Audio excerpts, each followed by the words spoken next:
ওনার ভাই যেহেতু একজন জমিদার ছিলেন, এই জমিদারকে শালা বলবে বলে উনি জীবনে কখনো বিয়ে করেনি। সেই 100 একরের সেই চিমুরানির পুকুরটি এখন অনেকগুলো ভাগ হয়ে এখানে অনেকগুলো পুকুর হয়েছে। এতগুলো পুকুর ছোট ছোট সবই একটাই পুকুর ছিল, একটাই তো। যেখানে রানী চিমুরানির এক বোনকে কোমরে সুতা বেঁধে ছেড়ে দেওয়া হয়েছিল। ইতিহাসের খুঁজে আজ আমি ময়মনসিংহের গৌরীপুর উপজেলা সিংরাউন্দ গ্রামে। এখানে রয়েছে সম্রাটের বংশধর বাহাদুর কার বোন রানী চিমুরানির ঐতিহাসিক দিঘি। চলুন দেখে আসি এই হারিয়ে যাওয়া ইতিহাস। বন্ধুরা, এখন এসে গেছি চিমুরানির দিঘির পার। দেখুন, তবে দিঘিটি অনেক বড় ছিল একটি সময়ে, কিন্তু এখন সেই দিঘিটি টুকরো টুকরো হয়ে গেছে এবং হওয়ার পর অনেকগুলো এখানে 100 একর জায়গা জুড়ে দিঘি এক এক জায়গায় রয়েছে। 100 একর জায়গা নিয়ে সেই চিমুরানির পুকুরটি ছিল, আপনারা দেখতে পাচ্ছেন। অনেকের মুখে শোনা যায় প্রায় মুঘল সম্রাটের আমলে মুঘলদের বংশধর ছিলেন সম্রাট বাহাদুর খাঁ। বাহাদুর খাঁ দুই বোনের মধ্যে একজনের নাম হলো রানী চিমুরানি। তাদের বসবাস ছিল গৌরীপুর থানার কিল্লা তাজপুর গ্রামে, সিংরাউন্দ গ্রাম, যেখানে রানী চিমুরানির এক বোনকে কোমরে সুতা বেঁধে ছেড়ে দেওয়া হয়েছিল। সেই মেয়েটি যতটুক দৌড় দিয়ে যেতে পেরেছিল ততটুকু জায়গায় পুকুর খনন করা হয়েছিল, যা চিমুরানি দিঘি নামে পরিচিত। প্রায় 24 আরা জমি নিয়ে পুকুরটি খনন করা হয়েছিল সেই সময়ে। চিমুরানির সেই 24 আরা পুকুরটি এখন অনেকগুলো পুকুরে রূপান্তর হয়ে গেছে এই 2026 সালে। বিসমিল্লাহির রহমানির রহিম। আমি অত্র এলাকারই। তো এখানে যখন মুঘল সম্রাট বাহাদুর শাহ ছিলেন, আজ থেকে প্রায় 500 বছর আগের ঘটনা, 600 বছর আগের ঘটনা। এখানে জমিদার তখনকার সময়ে ওনার এখানে ওই একজন বোন ছিল চিমুরানি। ওই চিমুরানি রানী এই স্নান করার জন্য এটা তৈরি করা হয়েছিল। এখন দেখেন টুকরো টুকরো হয়ে গেছে। আর উনি পণ করেছিল, ওনার ভাই যেহেতু একজন জমিদার ছিলেন, এই জমিদারকে শালা বলবে বলে উনি জীবনে কখনো বিয়ে করেননি। তো এখন কালের বিবর্তনে এটি ধ্বংসের পথে প্রায়। এখন ওই যে টুকরো টুকরো হয়ে গেছে। আর অনেক লোক মুখে শোনা যায় এখানে এক প্রকারের দান হতো, এই পুকুরে দান হতো। সেই দানগুলো তারা বলতো এটাকে জরাদান।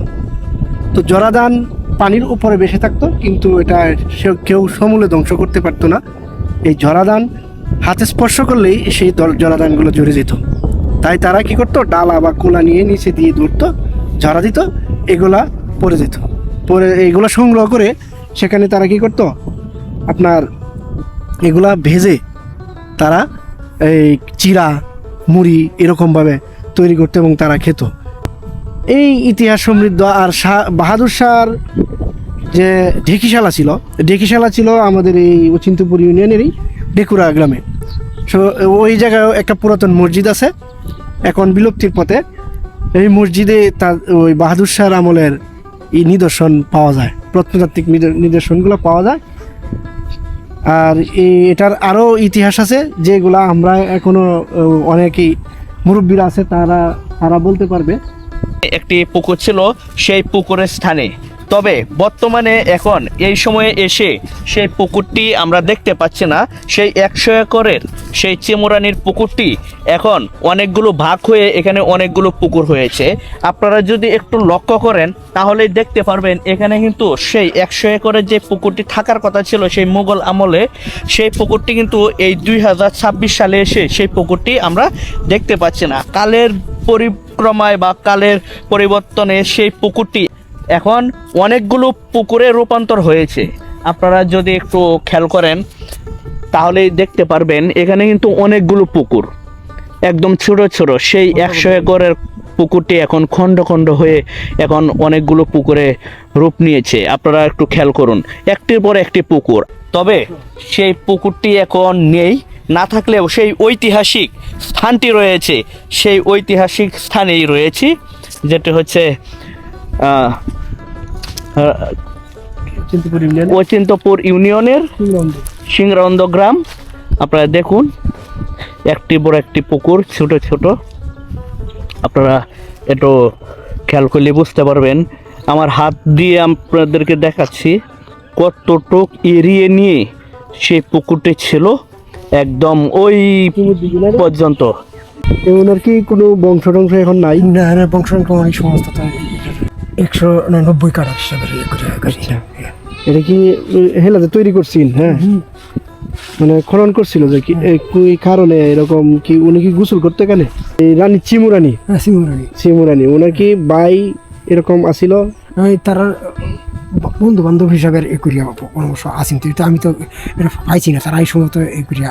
আচ্ছা আচ্ছা, মানে শুনছিলাম ওনার একজন ভাই আছিল বাহাদুর শাহ বা। হ্যাঁ এই সমস্ত তো আমরা তো শুনছি বা করছি, এটা কিন্তু দায়িত্ব হিসেবে আমরা কোনো জোরে দিয়েছি না, আমরা ভাব ছাড়া আর কোনো এই যে দায়িত্বের কোনো পাইছি না। এই যে এখন যে বর্তমানে যে এক একটা পুকুর, এইগুলোকে অন্ত এইগুলো মনে হয় কেনা বেচা বা এক একজন মালিকানা হয়ে গেছে। মালিকানা হয়ে গেছে। হ্যাঁ, এটা তো নিজের ওয়ারিশের হিসাবে এখন। বাপের কাছে কেমন বাড়ি এই যে এতগুলো পুকুর ছোট ছোট সবই একটাই পুকুর ছিল। একটাই তো প্রায় 90 কাটা। হ্যাঁ 90 কাটা তো পুরাপুরি। বন্ধুরা, এই চিমুরানির দিঘির পাড় থেকে আপনাদের কাছ থেকে আমি বিদায় নিচ্ছি। দেখা হবে অন্য কোনো ভিডিওতে। সে পর্যন্ত আপনারা সবাই ভালো থাকুন, সুস্থ থাকুন। আল্লাহ হাফেজ।